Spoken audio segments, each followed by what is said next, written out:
Et j'ai dit, dans le sang, il y a des voix. Et ces voix, tu dois entendre ces voix afin de vivre les faveurs du sang de l'agneau.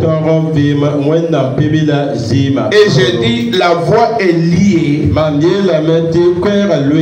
à ce que Dieu a dit. Quand Dieu dit quelque chose sur quelque chose, si tu agis selon ce que Dieu a dit avec la chose, tu vois Dieu lui-même agir. Donc le sang de Jésus est lié à ce que Dieu a dit. La voix que Dieu a mis dedans. Le pourquoi Dieu n'a point épargné son propre fils. Le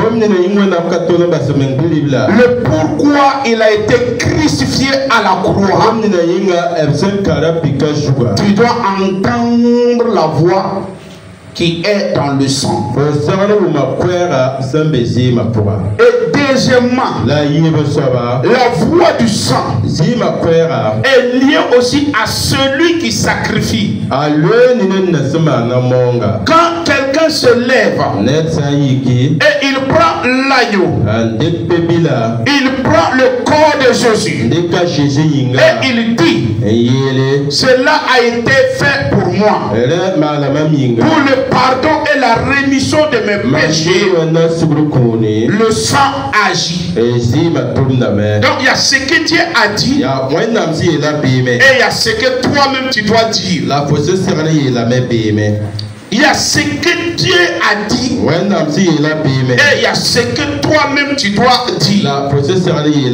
Et nous avons vu le dimanche passé que Jean-Baptiste a dit à tout le monde, voici la voix que vous devrez entendre quand vous êtes devant la Sainte Seine, quand vous êtes devant le corps et le sang de Jésus. Il dit, voici l'agneau de Dieu qui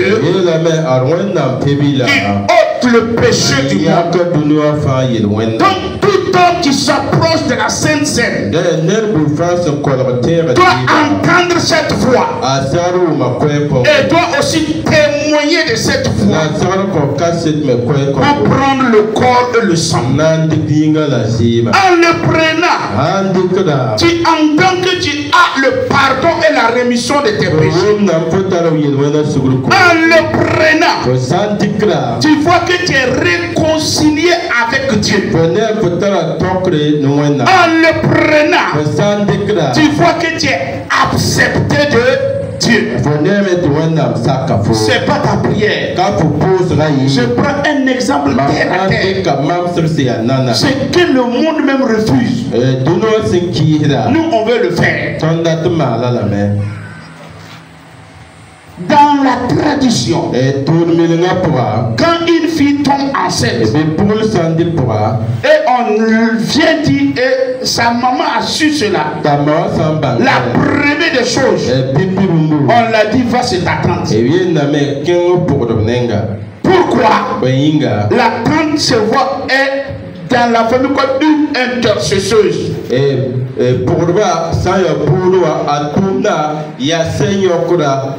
L'enfant ne peut pas aller chez le petit frère de son papa. Si elle part, les conséquences vont s'abattre sur le petit frère de son papa. Mais s'il part, c'est sa tante. La tante a été choisie pour amortir la malédiction, pour amener la réconciliation, pour amener la fille à le montrer qui l'a enceinté. Aujourd'hui, les gens ont bafoué cela. Et on a des problèmes, on ne sait pas d'où ça vient. Il y a une interdit qui est dans la famille. Et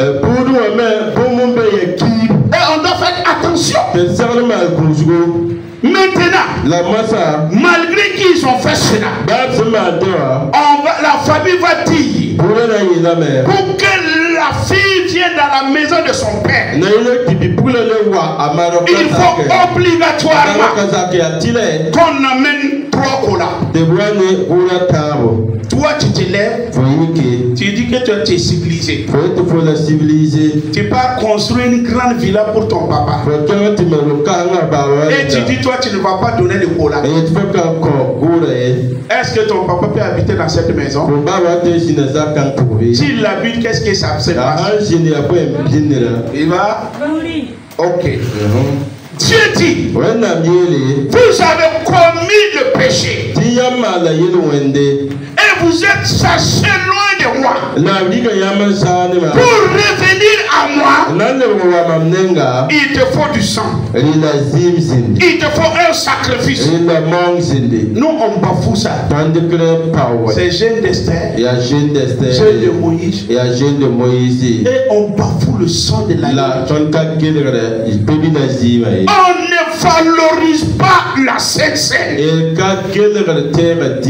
on veut rentrer dans la présence de Dieu. Heureusement qu'aujourd'hui la miséricorde de Dieu parle. Si c'était au temps de l'Ancien Testament, beaucoup allaient mourir dans les lieux très saints. Parce qu'ils ne valorisent pas le sang. Ils ne veulent même pas apporter du sang. Ils ne veulent même pas qu'on parle du sang. Il y a des églises, dès qu'on commence à parler du sang, donc tu dis, hey, ça là c'est pour les autres côtés. Dès qu'on parle de la Sainte Seine, mais avec quoi tu vas te présenter devant Dieu? Dis-moi. Avec quoi Dieu va t'accepter? Dieu dit, il faut du sang. Donc vous devrez valoriser le sang dans votre vie. Vous devrez valoriser l'agneau de Dieu dans votre marche avec le Seigneur. Vous devrez valoriser la Sainte Seine. Lui donner toutes les honneurs qu'il le faut. Lui donner tous les respects qu'il vous faut. Et placez votre foi là-dedans. C'est une fois que tu le fais selon Dieu, tu es accepté de Dieu.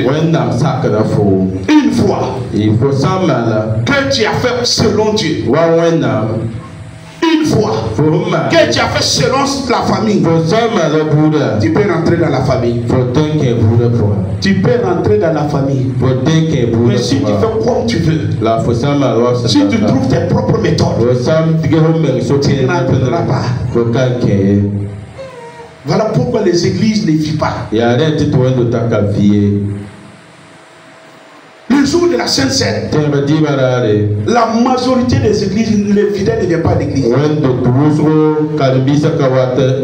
Quand la prière finit, et c'est le temps de la Sainte Seine, tu vas voir des gens qui faufilent et puis qui courent. La question que je te pose, Dieu va t'agréer comment? Est-ce que vous comprenez maintenant? Dieu sait qu'il y a le péché dans ta vie. C'est pour cela que Jésus est mort. Tu m'entends, non? C'est pour cela que Jésus est. Mais si tu fuis la solution, c'est avec quoi tu vas plaire à Dieu. Ne fouillez pas. Donc, la foi qui est dans le sang, c'est la foi du pardon. C'est la foi de la réconciliation avec Dieu. Et ce matin, nous voulons voir la voie de l'alliance. La voie de l'alliance. Dans le sang de Jésus-Christ, dans le corps brisé de Jésus-Christ, il y a une voie qu'on appelle la voie de l'alliance. L'alliance, c'est un engagement.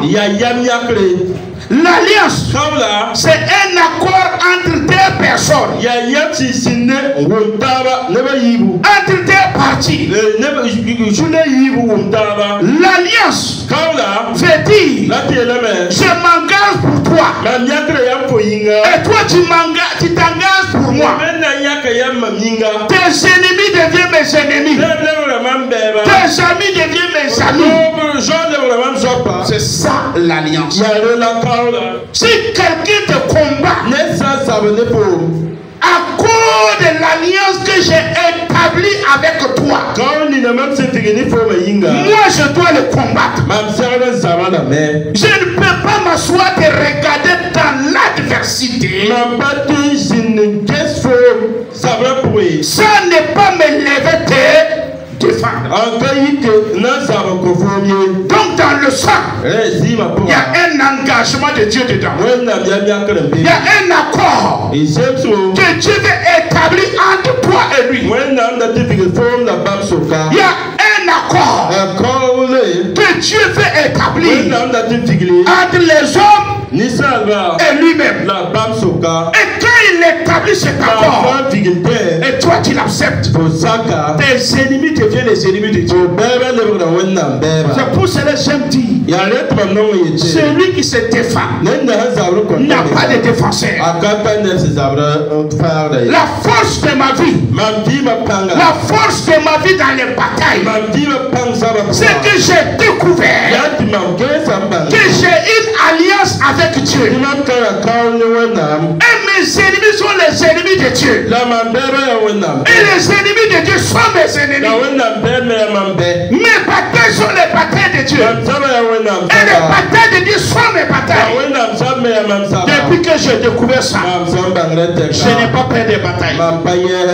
Je n'ai pas peur de l'adversité. Je n'ai pas peur des ennemis. Je n'ai jamais tremblé. Pourquoi? J'ai une alliance avec Dieu. L'alliance. Dieu s'engage à être toi, ton partenaire. C'est comme le mariage. C'est parce qu'on n'a pas bien compris. Le mariage, quand ta femme a un problème, toi aussi tu as un problème. Quand ton mari a un problème, toi aussi tu as un problème. Mais aujourd'hui, les femmes, quand il est marié à un problème qui ne les avantage pas, c'est eux qui sont les papatueurs des foyers. Mon mari là, mon mari là, mon mari là. Et l'alliance qui vous lie, sa honte c'est ta honte. Ces problèmes ce sont tes problèmes. Mais vous renoncez ça. Vous voulez que ce qui est de votre bien. Et vous dites ça en mariage. C'est pas mariage. Ton mari est tombé. Quand il dit ça, hey, mon mari là, il est tombé avec telle fille là. Priez pour moi, prophète. Mon mari là, c'est un alcoolique. Ton mari boit mais il n'a jamais été sous. C'est toi le soulard de la maison. Quand ton mari boit, il revient. Tango il veut les lits. Il veut les lits. Il tombe. Il ronfle comme moi. Et tu es assis.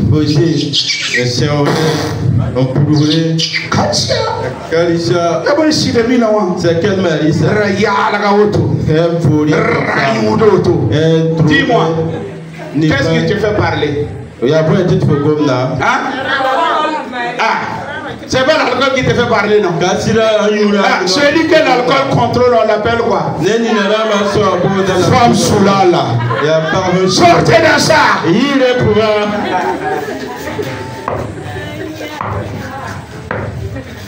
L'alliance, ça n'a pas dit qu'il n'y aura pas de tempête. Ça n'a pas dit qu'il n'y aura pas de problème. Il y a eu des moments, malgré qu'Israël avait alliance avec Dieu, ils se sont retrouvés dans les puits sans eau. Ils se sont retrouvés dans des difficultés. Dieu vient et il dit, à cause de ton alliance, à cause de ton alliance, ce n'est par le sang, je vais te délivrer. Je vais délivrer ta famille.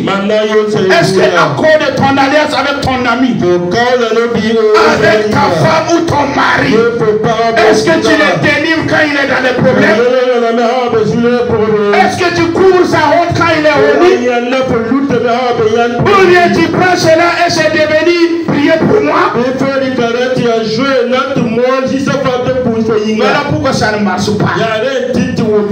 Ton alliance peut t'amener à agir. L'accord que vous vous êtes donné pour vivre ensemble doit t'amener à agir. Quand ton mari a des problèmes, quand ta femme a des problèmes, mais beaucoup, dès que les femmes n'enfantent pas, ils sont prêts à la jeter dehors. Alors qu'ils ont une alliance qui les lie ensemble.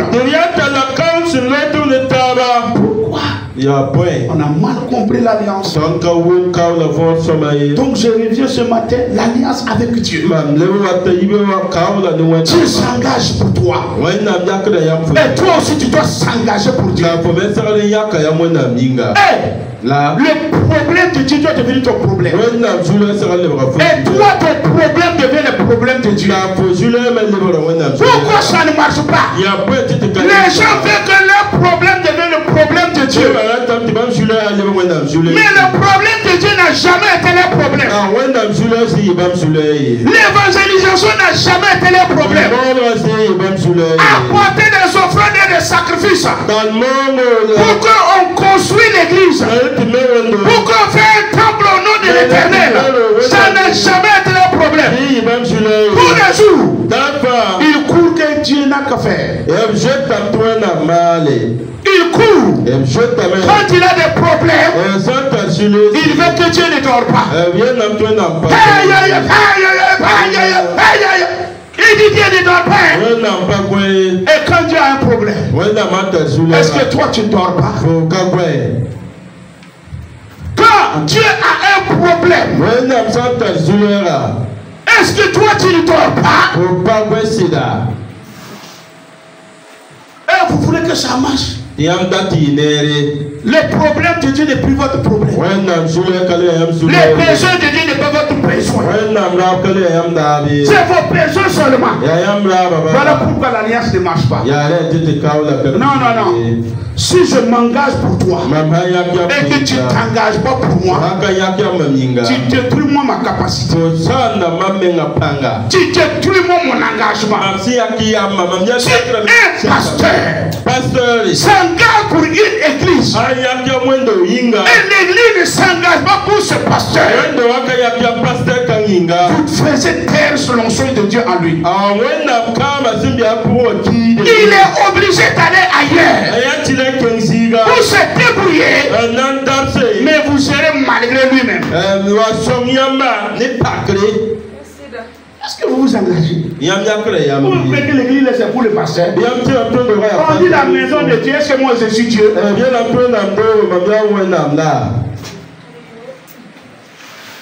Quelle fois je disais ça? Et j'ai traversé des temps là où je vois l'engagement de l'église n'est pas ça. Et à un certain moment, moi aussi je ne peux plus me donner encore. J'ai dit ça, c'est quoi ça? Un frère disait hier que si on pouvait vivre l'onction qu'on a eue de l'autre côté, c'est pas temple Salom là.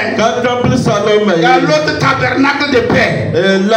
On a commencé là-bas. Si tu rentres avec ton problème, à la porte je te dis, hé ma soeur, mon frère, il y a tel problème dans ta vie. L'onction coulait comme du fou.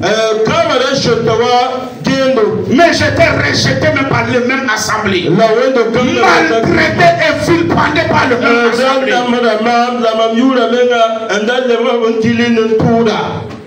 Et quand Quand la maladie de ma femme est arrivée, les responsables se sont assis. Il a dit qu'il a 11 ans. Il n'a qu'à guérir sa femme même, on va voir. Il n'y a pas alliance entre nous en ce moment. Je ne pouvais plus me donner quoi me le faut. Parce que l'alliance, je me donne, tu te donnes. Je m'engage, tu t'engages. Je te relève, tu me relèves. Je te soutiens, tu me soutiens. C'est ça l'alliance. L'alliance avec Dieu ne veut pas dire que c'est Dieu seulement qui va faire. Toi aussi, tu dois faire ta part. Église protestant américain. Ils sont des gens qui ne veulent plus rien faire. Dieu fera. Dieu ne fera pas. As-tu fait ta part? C'est une alliance qui voulait. L'alliance. Mais ce limite doit être enseigné. Toi, tu pas t'asseoir avec les insulteurs de Dieu. Les moqueurs de Dieu. Des gens qui insultent les hommes de Dieu. Qui délirent les églises. Toi aussi, tu pas t'asseoir là-bas. Et tu viens. C'est l'alliance. Ok, tu as dit qu'il est dit alliance. Il te dit tu es disqualifié. Ah oui. Non, entre moi et mon ami Zacharia. Si moi je pars rire avec ceux qui insultent Zacharia, qui se moquent avec Zacharia, notre amitié n'est plus une vraie amitié. L'alliance. Quand l'alliance vit, écoute-moi, quand ton alliance avec Dieu vit, ça veut dire ce qui préoccupe Dieu me préoccupe. Et ce qui me préoccupe Dieu. J'ai regardé ça avec mes enfants.